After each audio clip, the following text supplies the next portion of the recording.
ओम श्री गणेशाय नमः। ओम नमः शिवाय। 57वां अध्याय। बुध आदि ग्रहों के रथों का स्वरूप, ग्रह नक्षत्रों एवं तारागणों द्वारा ध्रुव का परिभ्रमण, ग्रहों का स्वरूप, विस्तार तथा उनकी गति का निरूपण। सूत जी बोले, हे ऋषियों, चंद्रमा के पुत्र का रथ जल, अग्निमय और पिशांग वर्ण वाले सुंदर 8 घोड़ों से युक्त है। दैत्यों के आचार्य बुद्धिमान शुक्र का रथ पुष्ट विभिन्न वर्णों वाले तथा पृथ्वी में 10 घोड़ों से युक्त कहा गया है। मंगल का रथ स्वर्णमय परम सुंदर एवं 8 घोड़ों वाला है। बृहस्पति का रथ स्वर्णमय है तथा 8 घोड़ों से युक्त है। शनिचर का रथ लोहे का बना हुआ है और वे काले वर्ण वाले जलमय 10 घोड़ों से युक्त है। राहु केतु का रथ 8 घोड़ों वाला कहा गया है। वे सभी ग्रह वायु रश्मियों के द्वारा ध्रुव से बंधे हुए हैं। इसके द्वारा घुमाए जाते हुए यथा योग चलते हैं। जितने तारे हैं उतनी ही रश्मियां हैं।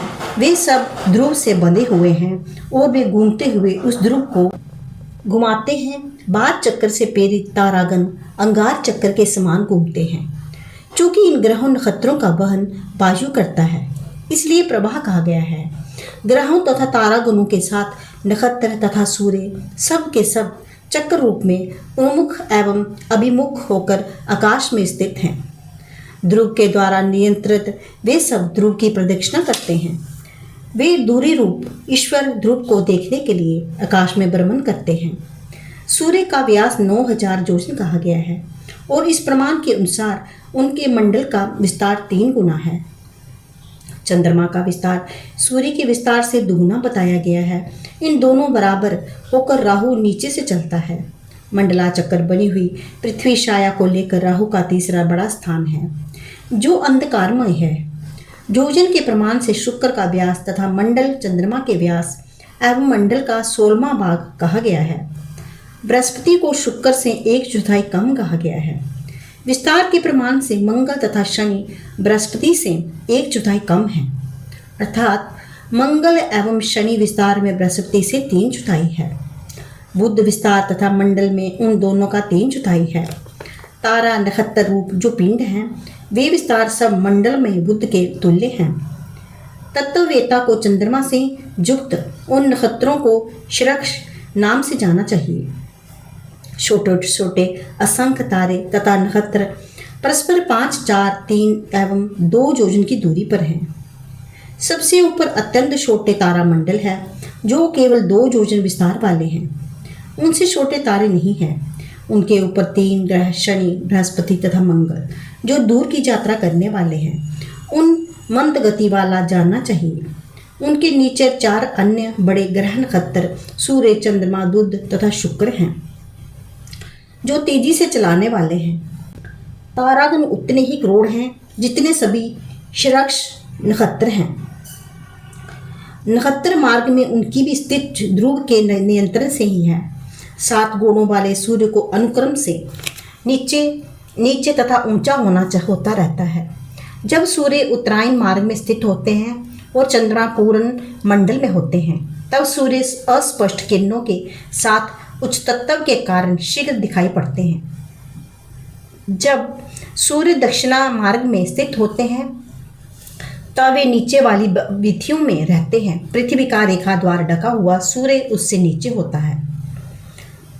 पूर्णिमा तथा अमावस्या के दिनों में यथा समय दिखाई देता है, क्योंकि ये शीघ्र अस्त हो जाता है। अथवा नए चंद्रमा की तिथि अमावस्या पर चंद्रमा उत्तरायण में होता है, दक्षिण मार्ग में दिखाई नहीं पड़ता, क्योंकि नक्षत्रों के गति योग के द्वारा ये चंद्रमा सूर्य के अंधकार से ढका हुआ होता है। सूर्य तथा चंद्रमा विषुवत स्थानों पर समान काल में अस्त एवं उदय होते हैं।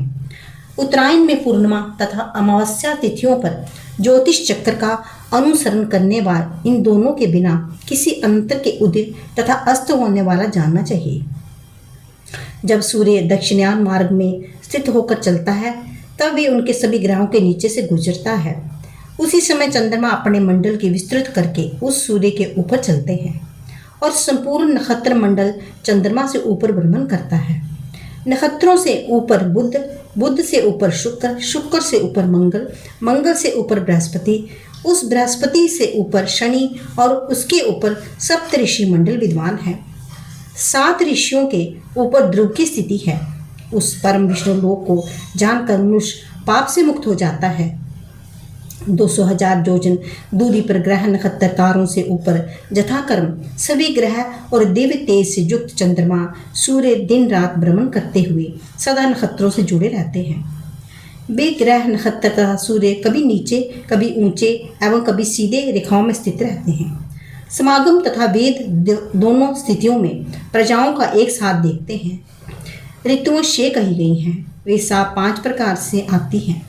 एक दूसरे पर आश्रित होने के कारण ये परस्पर जुड़ी होती हैं, किंतु इनका योग एक दूसरे के साथ बिना संग मिश्रण से के होता है। ऐसी विद्वानों का जानना चाहिए। हे द्विजों, इस प्रकार मैंने जैसे देखा तथा सुना है उसके अनुसार संक्षेप में सूर्य आदि ग्रहों की गति का वर्णन किया गया है। पद्मजो ने ब्राह्मण ग्रहों के अधिपति के रूप में 1000 किरणों वाले भगवान सूर्य को अभिषेक किया है। जैसे रुद्र ने कार्तिकेय को अभिषिक्त किया, अतः सज्जनों का अपने कार्य की सिद्धि के लिए सूर्य ग्रह को पीड़ा के लिए समय कहा गया। विधान के अनुसार यथाविधि अग्नि में ग्रह चरण करना चाहिए। इस प्रकार श्रीलिंग महापुराण अंतर्गत पूर्व भाग ज्योतिष चक्र में ग्रह चक्र 4 कथन नामक 7वां अध्याय पूर्ण हुआ।